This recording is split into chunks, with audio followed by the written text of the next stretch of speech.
जय हिंद दोस्तों, story classes में आपका स्वागत है। आशा करते हैं आप लोग अच्छे होंगे और जो है मन से पढ़ते होंगे। देखिए, हम लोग पढ़ रहे थे, चैप्टर का नाम था क्लासिफिकेशन ऑफ एनिमल किंगडम। ठीक, जिसे हिंदी में कहते हैं जंतु जगत का वर्गीकरण। ठीक, इसका जो है बेसिक नॉलेज का वीडियो हम लोग देख चुके हैं। उसके बाद ये जो क्लासिफिकेशन होता है, ठीक, क्लासिफिकेशन का मतलब क्या होता है? क्लासिफिकेशन का मतलब होता है किसी भी चीज को अलग अलग डिवाइड करके रखना। ठीक, और उसके बाद क्लासिफिकेशन की आवश्यकता हमें क्यों पड़ी? मेन क्वेश्चन ये होता है कि क्लासिफिकेशन की रिक्वायरमेंट हमें क्यों पड़ी। ठीक, देखिए जो क्लासिफिकेशन की रिक्वायरमेंट हमें पड़ी, इसलिए पड़ी क्योंकि ये जो पृथ्वी है, जगत है, इसमें बतेरों प्रकार के एनिमल एंड प्लांट्स पाए जाते हैं। ठीक, अगर दोनों की बात करें तो करीब 1.8 मिलियन ऑर्गेनिज्म पाए जाते हैं। ठीक, जिसमें से 1.3 मिलियन ओनली मतलब एनिमल्स होते हैं।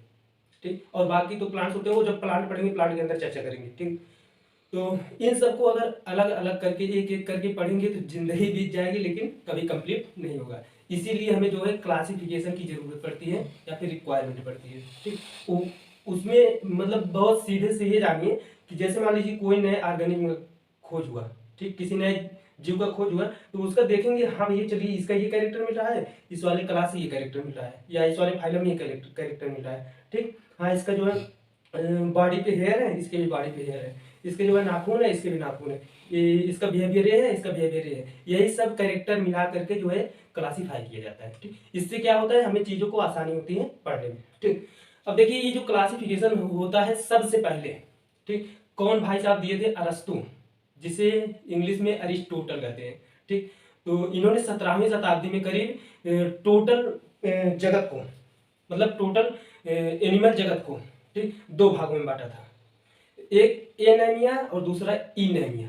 ठीक, एनेमिया में उस जीव को रखे थे जिनके अंदर रेड ब्लड एब्सेंट होता है, मतलब नहीं पाया जाता है, वो एनेमिया के अंतर्गत आ जाते हैं, मतलब रख दिए थे। और जिनके अंदर रेड ब्लड पाया जाता है बॉडी में, उन्हें इनेमिया के अंतर्गत रखे थे। ठीक, एनेमिया के अंतर्गत सभी जो है नॉन वर्टिब्रेट्स मतलब अकशेरुकी जीव को रखे थे एनेमिया के अंतर्गत। और इनेमिया के अंतर्गत जो है सभी कशेरुकी जीव जंतु को रखे थे, मतलब जिनके अंदर वर्टिब्रेट होता है। वर्टिब्रेट मतलब ये जो वर्टिब्रल कॉलम होता है, ठीक, स्पाइनल कार्ड ये होता है। ठीक, ये समझ गए। अब उसके बाद आए कार्ल लिनियस भाई साहब, इन्होंने पूरे जगत को जो है 11 भागों में विभाजित कर दिया। ठीक, देखिए जो प्लांटी ओ किंगडम होता है, किंगडम तो एक ही होता है, या फिर प्लांट होगा या फिर एनिमल होगा। ठीक, तो हम लोग एनिमलिया पढ़ रहे हैं, जूलॉजी के अंतर्गत एनिमलिया पढ़ रहे हैं, तो किंगडम एनिमलिया यूज होगा। अब उसे जो है 11 फाइलम में डिवाइड कर किया गया, 11 समूह में बांटा गया।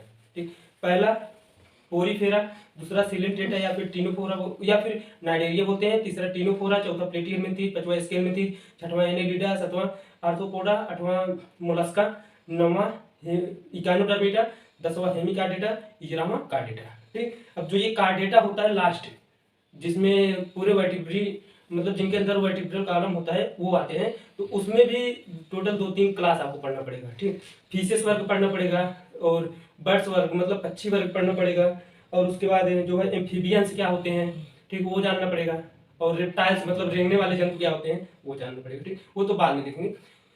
तो हम लोग जो है फाइलम पोरीफेरा, फाइलम सिलेंट्रेटा या फिर Cnidaria, phylum Ctenophora, phylum Platyhelminthes, phylum Aschelminthes, 5 तक पढ़ चुके हैं। ठीक, अब आज 6वां पढ़ेंगे फाइलम एनेलिडा। ठीक, फिर कल पढ़ेंगे फाइलम आर्थ्रोपोडा।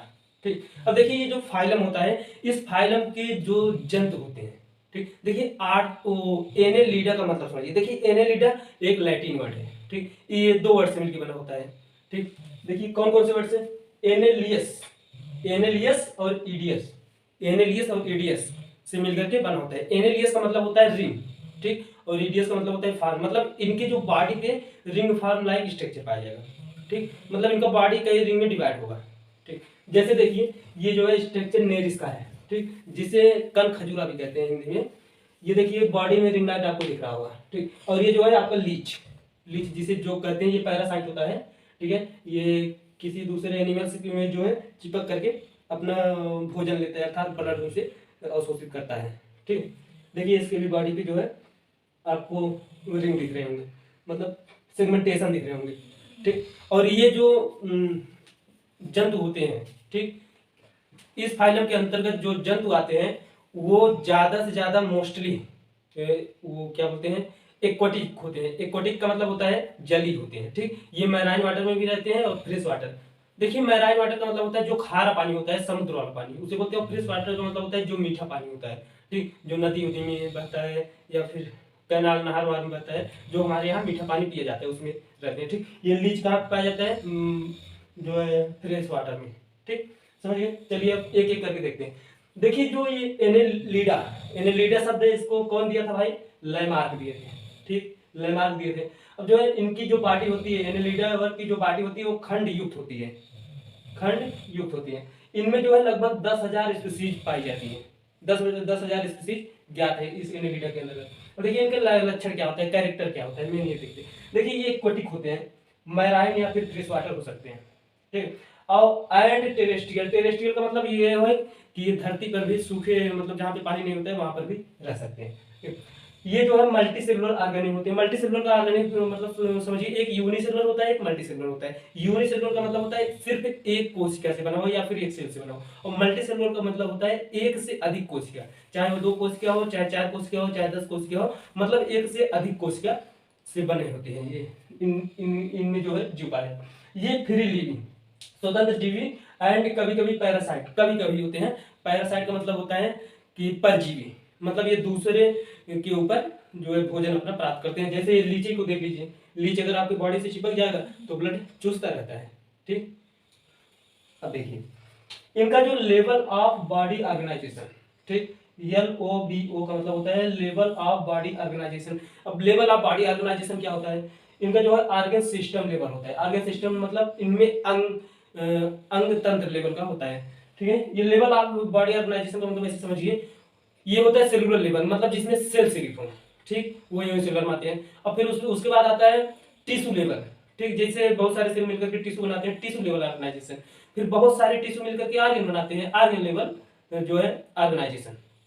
लेकिन वही जब बहुत सारे ऑर्गन मिल करके एक सिस्टम की तरह काम करने लगते हैं, जैसे आप एग्जाम्पल में समझिए, आपका जो माउथ है, ठीक है, और इंटेस्टाइन है और एनस है, ठीक, ये आपका डाइजेशन में मदद करता है, ठीक। अगर एक एक करके इसके बारे में पढ़ेंगे तो ये ऑर्गन लेवल आ जाएगा, ठीक। लेकिन जब यही पूरे एक साथ देखेंगे, माउथ से लेकर के एनस तक, ठीक, या फिर हार्ट जो आपके अंदर सर्कुलेटरी सिस्टम है, उसे अगर सिर्फ हार्ट के बारे में पढ़ेंगे, फिर वेन्स के बारे में पढ़ेंगे तो ये ऑर्गन लेवल में आ जाएगा।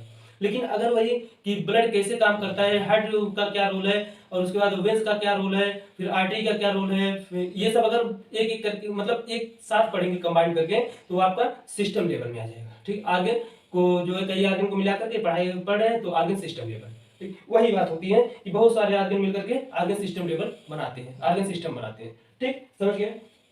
तो इनका जो लेवल ऑफ बॉडी ऑर्गेनाइजेशन होता है ऑर्गन सिस्टम लेवल होता है। अभी देखिए इनकी जो सिमेट्री होती है, बायलेटरल। अब बायलेटरल का मतलब समझिए, हमने आपको बताया था सिमेट्री में 3 प्रकार की सिमेट्री होती है, एक एसिमेट्री, और उसके बाद एक सिमेट्री, और लास्ट वाला बायलेटरल।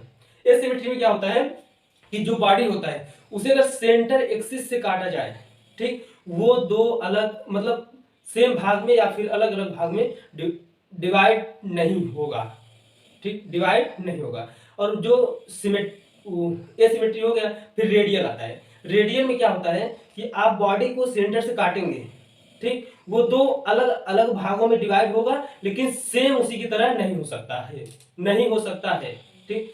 और जो बायलेटरल आता है, बायलेटरल में किसी बॉडी को अगर सेंटर एक्सिस से काटा जाए, ठीक, तो 2 अलग अलग आइडेंटिकल भागों में डिवाइड होगा। आइडेंटिकल का मतलब समझिए, अगर ये ब्लैक है तो ये भी ब्लैक ही रहेगा, ठीक। अगर यहाँ सिर पे इसके जो है ठुप्पा लगा है तो इसके भी सिर पे ठुप्पा लगेगा, ठीक, मतलब सेम उसी की तरह दिखेंगे। जैसे आप ट्विंस से बेबी जानते हैं, मतलब जुड़वा बच्चे देखेंगे, पूरा जो है 99.9% उनका कैरेक्टर सेम ही दिखेगा। चेहरा भी वैसा रहेगा, नाक भी वैसा रहेगा, आँख भी वैसा रहेगा, नाक भी वैसा रहेगा, मतलब कान भी वैसा रहेगा, सब कुछ सेम मिलता रहता है, ठीक। वह मतलब इसे बायलेटरल कहते हैं, ठीक, ये समझ गए। अब देखिए जैसे आप हमको देख लीजिए या फिर ह्यूमन को देख लीजिए, जितने भी मनुष्य हैं, अगर आप ऐसे सेंटर एक्सिस से लेके आएंगे, आप ऐसे एक चाकू वो लीजिए, चाकू से कट जाएंगे नहीं, जो भी हो, यहाँ से ऐसे आप जो है सेंटर से मिलाइए और ऐसे आगे बीच बीच नाक पे ऐसे लेते हुए जो है आप पूरा नीचे तक काट दीजिए। देखेंगे आपका एक लेफ्ट हैंड चला जाएगा, एक राइट हैंड चला जाएगा, एक लेफ्ट नाक चला जाएगा, एक राइट नाक चला जाएगा, फिर एक लेफ्ट लंग्स चला जाएगा। मतलब ये जो है बॉडी वो बायलेटरल होते हैं, ठीक, हम लोग भी बायलेटरल होते हैं, मिलते रहते हैं। अब देखिए इनका जो सर्वप्रथम वास्तविक देह हुआ, वास्तविक देह हुआ को कहते हैं एक्चुअल सीलोम, इनके अंदर मतलब एक्चुअल सीलोम पाया जाता है, वास्तविक देह हुआ पाया का विकास हुआ इस संघ में, इस संघ में सर्वप्रथम वास्तविक देह हुआ का विकास हुआ। और देखिए ये जो है ट्रिप्लोप्लास्टिक, ट्रिप्लोप्लास्टिक का मतलब समझते हैं, इनका जो सेल होता है, ठीक, जो कोशिका होती है वो 3 लेयर से मिलकर के बना होते हैं, ठीक। डिप्लोप्लास्टिक का मतलब 2 लेयर, ट्रिप्लोप्लास्टिक का मतलब 3 लेयर। जैसे मान लीजिए ये इनकी कोशिका हो गई, ठीक है, ये 3 लेयर से मिलकर बनी होती है। ये सबसे बाहर वाले लेयर को इक्टोडर्म कहते हैं, इक्टोडर्म, ठीक, और सबसे अंदर वाले लेयर को इंडोडर्म, इंडोडर्म, ठीक। लेकिन ये जो बीच वाला लेयर होता है ना, इसे मीजोडर्म बोलते हैं, मीजोडर्म, ठीक, क्लियर। तो वही ये जो है ट्रिप्लोप्लास्टिक होते हैं या फिर 3 लेयर से बने होते हैं। एंड बॉडी में अनेक सेगमेंट्स, खंड पाए जाते हैं। सेगमेंट्स का मतलब होता है खंड। देखिए हम पहले ही बता दिए थे कि इनके बॉडी में जो है बहुत सारे सेगमेंट्स पाए जाते हैं, खंड पाए जाते हैं, खंड युक्त होते हैं ये, ठीक। देखिए क्यूटिकल, जिसे उपचार कहते हैं, क्यूटिकल क्या होता है, ये जो सेल होती हैं इनके ऊपर एक आवरण घिरा हुआ होता है, ठीक, उसे ही क्यूटिकल बोलते हैं, ठीक।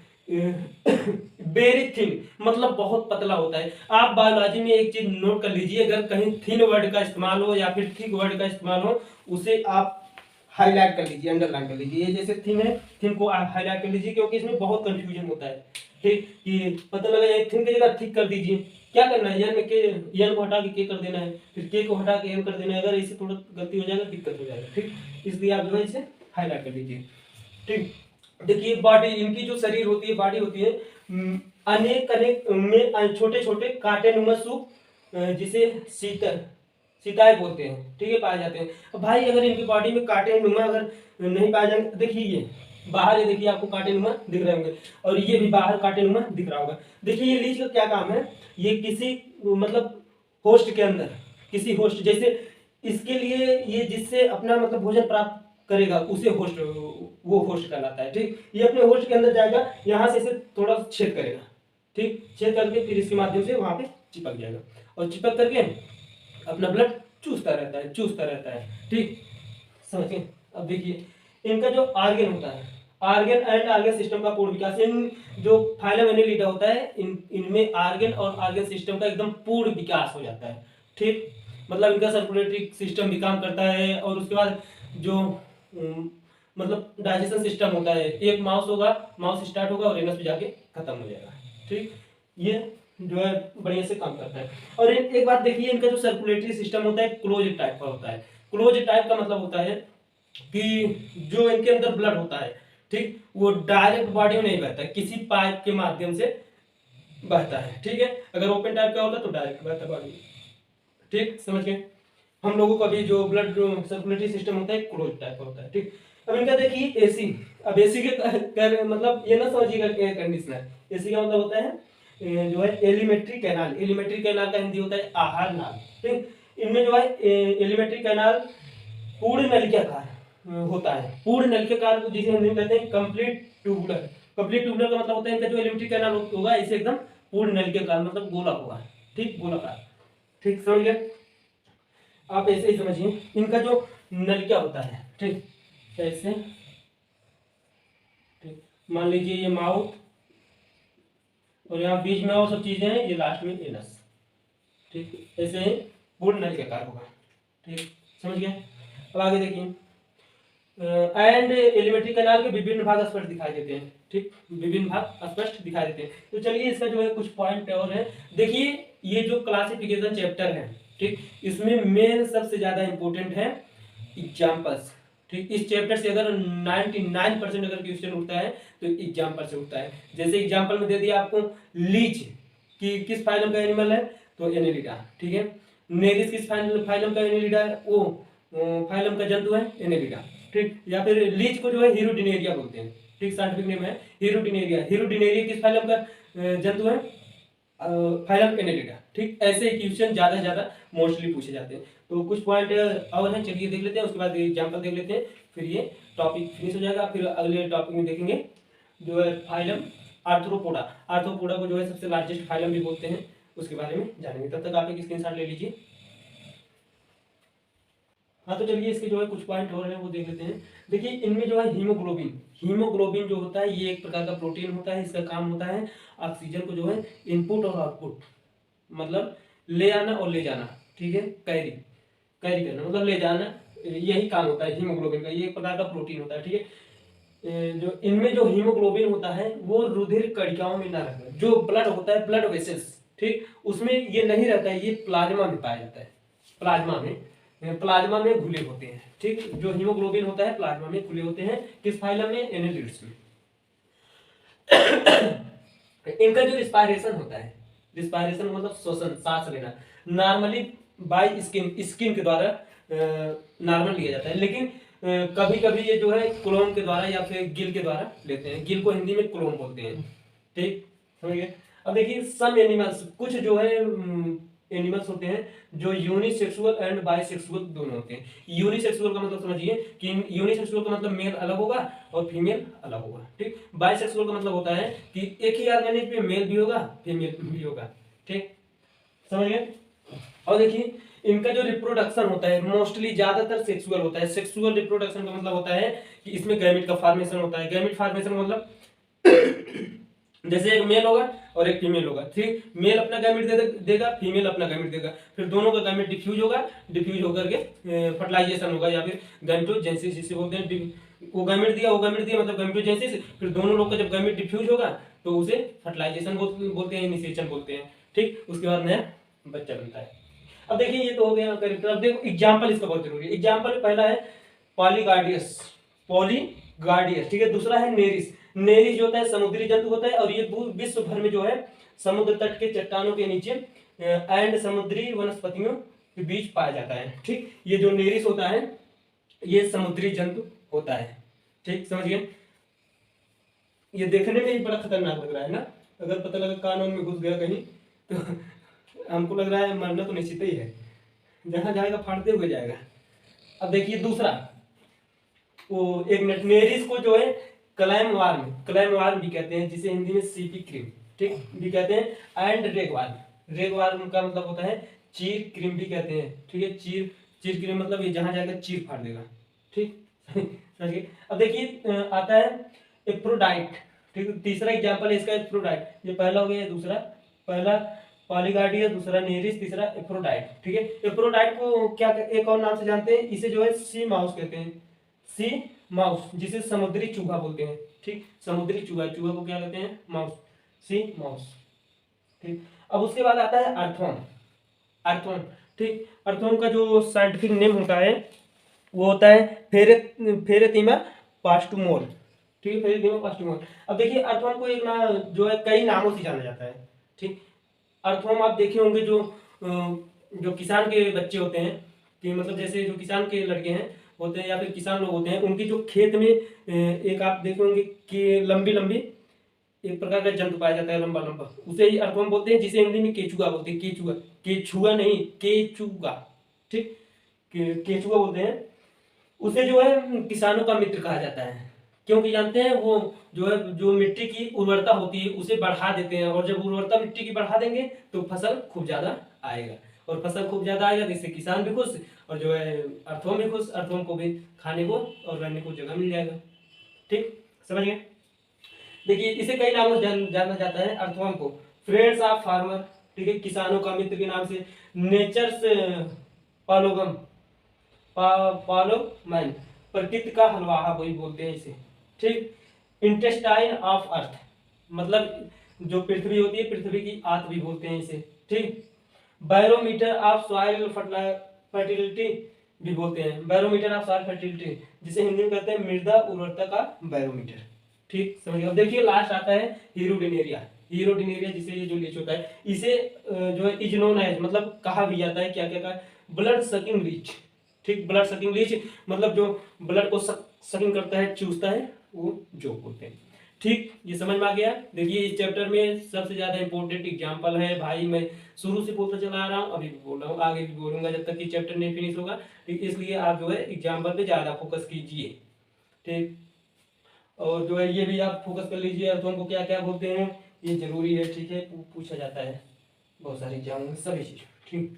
तो चलिए ये जो है फाइलम एनेलिड्स या फिर एनेलिडा फिनिश होता है। अगले वाले वीडियो में हम देखेंगे फाइलम आर्थ्रोपोडा क्या है। आर्थ्रोपोडा को ओफ, हाँ फाइलम आर्थ्रोपोडा फिर मोलस्का। ठीक, फाइलम आर्थ्रोपोडा जो है पूरे फाइलम का सबसे लार्जेस्ट फाइलम होता है। ठीक, सबसे बड़ा फाइलम। फिर उसके बाद जो फाइलम मोलस्का होता है वो थोड़ा छोटा होता है, सेकंड लार्जेस्ट फाइलम होता है। तब तक आप एक स्क्रीनशॉट ले लीजिए। हो गया। तो चलिए ये वीडियो यहीं पे स्टॉप करते हैं।